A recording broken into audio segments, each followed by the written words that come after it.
Hello বন্ধুরা, সবাই কেমন আছো? তো আমি সকাল সকাল স্নান করে পুজো দিতে চলে এসেছি। বাড়ির সামনেই মন্দির, এটা হচ্ছে শিব মন্দির। এই যে দেখতে পাচ্ছ, তো তালা লাগানো আছে তাই ঠাকুর দেখাতে পাচ্ছি না। এই শিব মন্দিরের পাশেই আছে চণ্ডী মায়ের মন্দির। ওই যে দেখতে পাচ্ছ, কত বড় বট গাছের সামনেই আছে চণ্ডী মায়ের মন্দির। তো হয়তো অনেকেই এসেছো এখানে পুজো দিতে। এই যে দেখতে পাচ্ছ, তো আমাদের আগেই ফল কাটা হয়ে গিয়েছে। দু জায়গাতে ফল কাটা হয়েছে, একটা শিব ঠাকুরের জন্য আর একটা চণ্ডী মায়ের জন্য।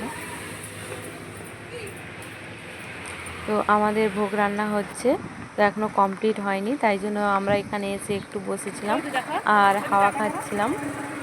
আর আমাদের কচি এখানে আইসক্রিম খাওয়ার জন্য বায়না করছিল, তাই তোমাদের দাদাভাই চলে গেল আইসক্রিম আনতে।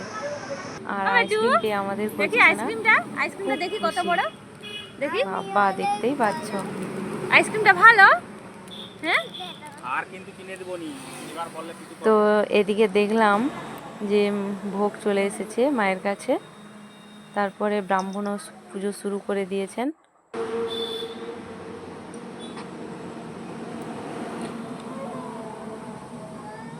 তো পুজোর পরেই আমরা কিন্তু ভোগ নিয়ে নিজে বাড়ি চলে যাচ্ছি।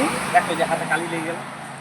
তো টাটা বন্ধুরা, ভিডিওটি ভালো লাগলে please like, comment and share করে দিও।